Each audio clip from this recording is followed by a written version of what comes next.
Elizabeth. I'm Lauren. I'm Amanda. I'm Christina. Catherine. I'm Erin, and we are doing Hatchet by Gary Paulson. I'm going to begin with Gary Paulson's information. Gary Paulson was born in 1939 in Minneapolis, Minnesota. He's one of America's most popular writers for young people.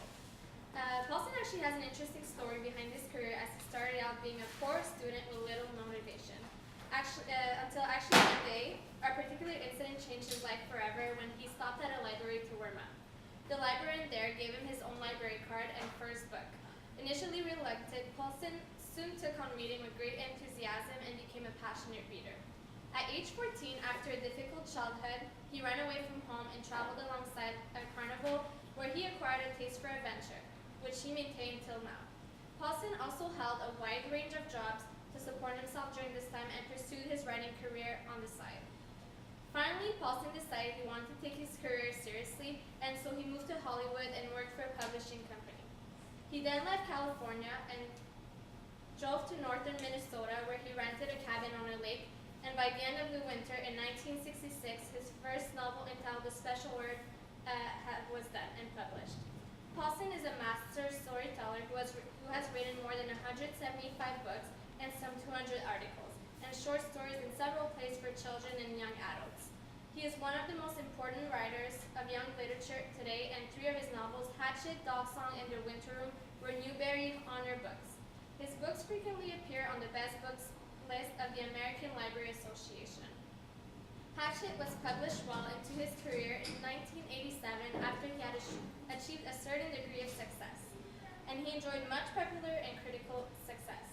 Gary Paulson's life experiences have heavily influenced his writing. His early difficulties with his family, as well as his love for and struggles with nature, became central themes in Hatchet and most of his books. Appropriate and relevant novels that deal with the same theme of survival in nature is Lord of the Flies by William Golding. There's My Side of the Mountain by John Craighead George, and The Island of the Blue Dolphins by Scott Odell. I will be discussing a few passages from the book that I believe are quite essential to acknowledge because it explains Brian's many struggles in trying to survive in the wilderness, as well as underlying key competencies from the QEP. The passages I will be focusing on will be briefly on Brian's experience with nature and survival. Everything was green, so green it went into him. The forest was largely made up of pines and spruce, with stands of some low brush smeared here and there, and thick grass and some other kind of every small brush all over. He couldn't identify most of it, except the evergreens, and some leafy trees he thought might be aspen. He'd seen pictures of aspens in the mountain on television. The country around the lake was moderately hilly, but the hills were small, almost hummocks, and there were very few rocks except to his left. There lay a rocky ridge that stuck out overlooking the lake about 20 feet high. The scenery was very pretty, he thought, and there were new things to look at, but it was all a green and blue blur, and he was used to the gray and black of the city, the sounds of the city, traffic, people, talking, sounds all the time, the hum and whine of the city. Here at first it was silent, or he thought it was silent, but when he started to listen, really listen, he heard thousands of things, hisses and blurs, some sounds, birds singing, hum of insects, splashes from the fish jumping. There was great noise here, but noise he did not know, and the colors were new to him, and the colors and noise mixed in his mind to make him a green-blue blur that he could hear a hissing pulse sound, and he was still tired. Clearly there had to be something for the sparks to ignite, some kind of tinder or kindling, but what? What makes fire, he thought. He thought back to school, to all those science classes. Had he ever learned what made fire? Did a teacher ever stand up there and say, this is what made fire? Hi, I'm going to talk about how the hatchet relates to and fits into the QEP and for cycle 3. So in competency 1, it describes that you have to understand the organization of a society in its territory. So in reading the hatchet, students will see different ways in which Brian explains the adaptation of the new environment he is stranded in and the description and comparison is of the two extreme environment he experiences.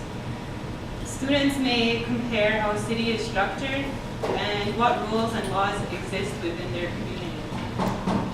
Students may also analyze how Brian adjusts to staying in an environment completely different to that and what types of unwritten laws and rules exist in the natural environment he is surrounded by.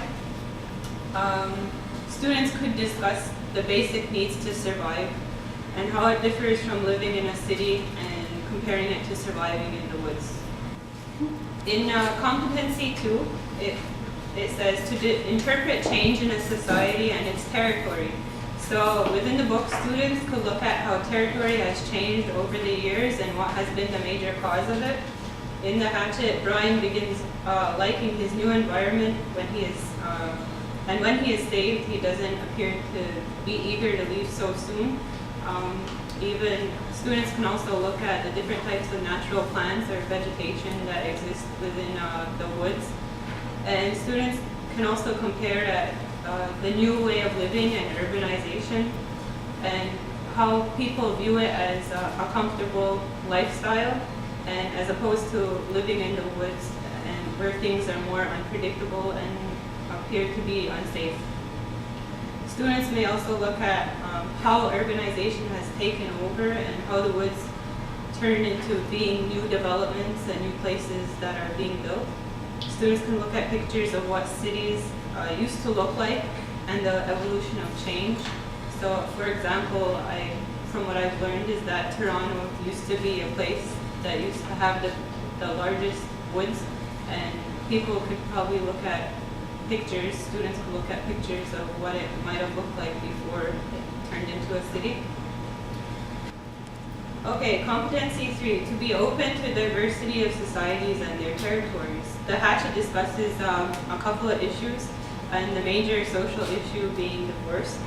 And in part of being open and having respect for different, students may look at women's rights, and in today's society, divorce is very apparent in our society, and in the past, maybe Brian's mother wouldn't have been as free to make that choice to be able to provide for her son as she has in the book and in the present day. So students could look at women's rights. Another opportunity was the hatchet looks at the physical territory of the Great Lakes in Canada. If it were in the past, Brian could have been situated on Iroquois land in the woods. So it provides an opportunity for students to look at how Iroquois people regard the land in the past and how they do today. Now I'm going to talk about art activities that we can do with 5th and 6th grade students.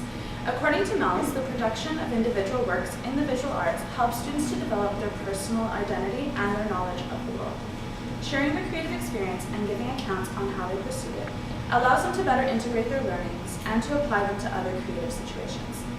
After reading the hatchet and completing the necessary discussions in order to fully grasp the ideas in the book, the teacher will lead the students in a visual arts unit based on the same themes that were found. For example, survival, shelter, animal, hunting and food, lake, nature, wilderness, maps, and northern Canada, and any others that the teacher may decide to go further in depth with. Working from memory, observation, and imagination, they will transform materials into individual representations of each of their favorite or most memorable moments in the book.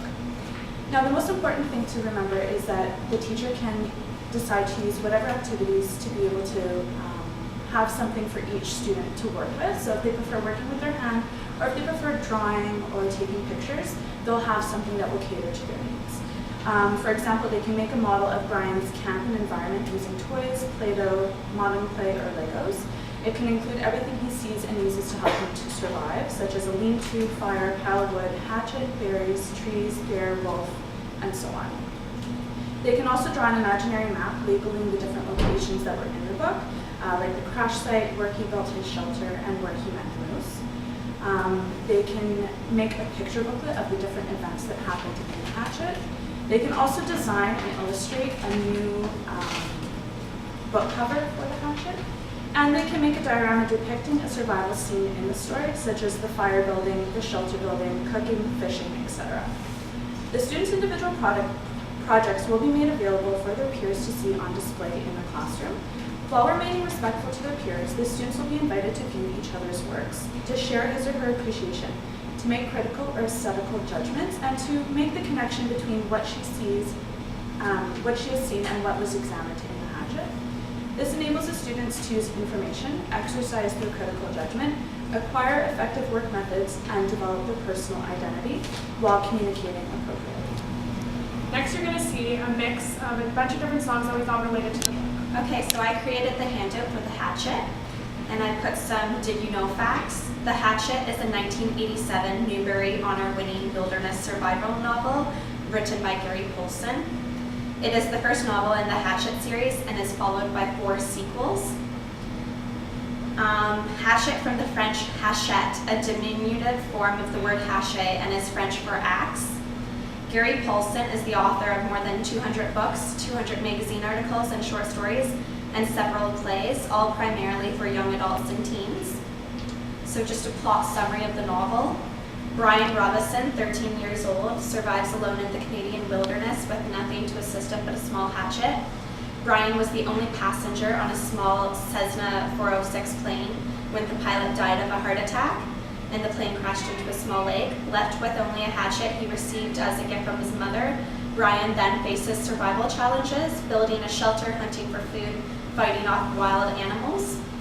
While facing the outside wilderness, Brian also confronts his inner difficulties following his parents' breakup and what he conceived as his mother's unfaithfulness. After nearly 2 months of resourcefulness adventures, Brian is rescued, but in the process, he had grown and changed to become a new person. So fun activities that you can do in the classroom. Examine tools that would be useful in the woods with your students. Take the controls, so act out taking over an airplane. You can create group skits. Draw a scene, draw your favorite scene from the novel. And North Woods, make a collage of animals that might have been found in the North Woods. And if you like the Hatchet, you should check out other novels by Gary Polson, such as Dog Song, Harris and Me, and The Winter Room. Next, you're going to see songs that relate to the theme of Hatchet.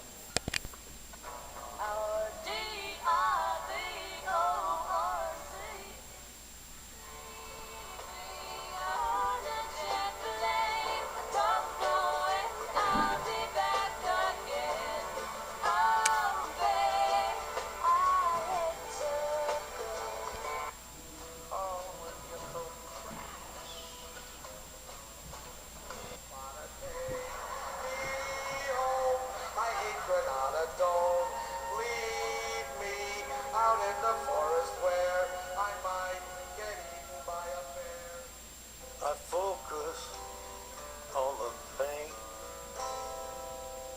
the only thing that's real. I'm standing with the man in the mirror. I'm asking him to change his ways. Making it work takes a bit of time. Making it work takes a little longer. Making it work takes a bit of time. It's not hard to find food to relate to Hatchet because food is something that Brian often struggles with while he's lost. One thing he does eat is berries, as well as fish, and even fish eggs.